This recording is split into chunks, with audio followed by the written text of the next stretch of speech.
Quand on a un salon de beauté qui habituellement vit, moralement, c'est compliqué? Alors moralement, c'est toujours compliqué. Je pense que, il y a aussi pire que nous. Il faut essayer de positiver un maximum et puis de se dire que, malheureusement, il y a beaucoup de corps de métier qui sont impactés. Je pense que la meilleure des façons, suite à la première vague qu'on a déjà connue, c'est d'être positif et de se dire que, de toute façon, ça va passer pour tout le monde. Et puis, il faut essayer d'entreprendre, de dynamiser, de trouver d'autres branches ou alors en tout cas d'optimiser notre activité pour essayer de rebondir et puis de trouver une alternative. Vous, au salon, l'impact économique de ce que l'on peut en dire, il est lequel? Il est critique parce que on ferme totalement le local, l'équipe est à la maison, donc c'est vrai qu'il y a vraiment quand même une rupture complète de l'activité. Maintenant, c'est vrai que heureusement on a le soutien pour les RHT, pour les employés, ce qui est pas négligeable. Et puis voilà, on se dit que ça va être temporaire et puis que on espère au mieux de prévenir les clientes de pouvoir attaquer prochainement. Et même si on est toujours un peu renseigné en dernière minute, au fur et à mesure, on essaye vraiment d'être réactif quand même, quand on le sait, et puis d'organiser les rendez-vous au plus vite, et puis de leur donner espoir que ça va rouvrir prochainement. Vous avez des fondations suffisamment sûres pour survivre à cette deuxième vague? Alors, des fondations sûres, je pense que tout le monde a pioché pas mal déjà dans ces fondations dans la première vague en début d'année 2020. C'était déjà compliqué pour les entreprises. Donc après, des fondations sûres, on n'est jamais sûr et certain. On n'est pas des gros groupements non plus, hein. On reste des petites et moyennes entreprises qui nous battons. Dire d'avoir des fondations sûres, je ne peux pas vraiment m'exprimer comme ça parce que je sais que c'était déjà très compliqué pour nous en début d'année. On était incertains. Les gens après ont mis beaucoup de temps pour pouvoir refaire confiance, revenir malgré qu'ils avaient envie de venir nous voir, mais surtout sortir de cette peur qui était constante. C'est délicat quand même. Vous considérez que vous êtes un commerce qui n'est pas essentiel, parce qu'on vous l'a précisé comme cela? Alors, on considère qu'on est toujours essentiel pour nos clients. Malheureusement, on n'a pas été classé comme tel.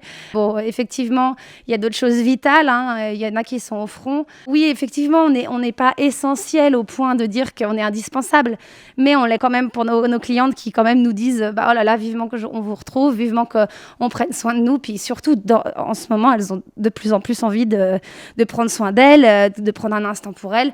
Et puis dû aussi notamment au sevrage qu'on fait.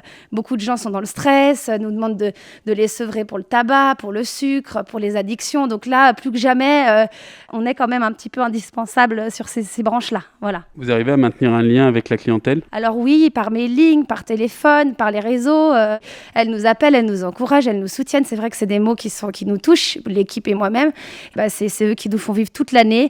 Et on a forgé avec eux des liens qui sont vraiment uniques. Pour tous vos employés, il y a les RHT. Vous, en tant que responsable de structure, vous n'y avez pas droit. Pardon de la question basique, mais comment est-ce que vous vivez? Effectivement, je vis avec des aides de créatrices d'entreprises. C'est-à-dire que c'est le minimum, mais c'est ce qui permet en tout cas de travailler à mon domicile, en télétravail. Et surtout, j'ai une double casquette par la distribution justement des produits sanitaires de protection que j'avais anticipé suite à la première vague. Grâce à ça, on peut dire que c'est ce qui me permet aujourd'hui de pouvoir me maintenir à flot et puis payer mes charges courantes surtout parce que c'est pas évident. Il y a les loyers, il y a les charges courantes, sociales et puis du local. Donc effectivement, c'est pas facile. Il faut l'anticiper. Donc vous êtes recyclé d'une certaine manière? Alors recycler, oui, on l'a anticipé comme je vous le disais en début d'année.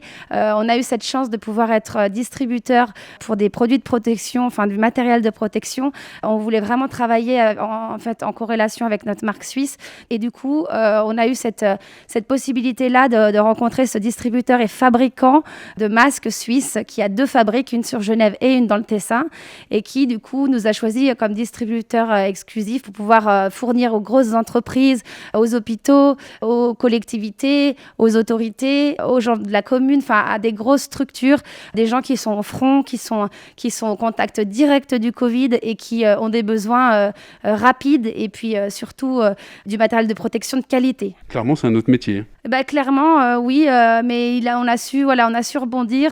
On a fait cette mutation-là parce que, bah, on n'avait pas le choix. Nous, l'esthétique, comme je vous dis, bah, on peut pas vivre comme ça. On était déjà beaucoup restreints par rapport aux soins qu'on pouvait faire au niveau des gestes barrières, de la proximité, de la distanciation sociale.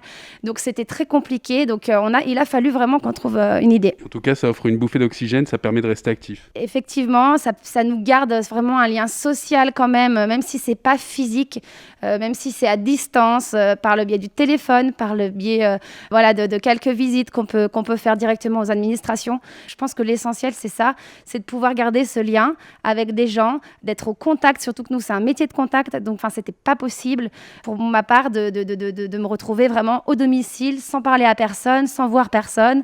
Donc voilà, c'était le plus important.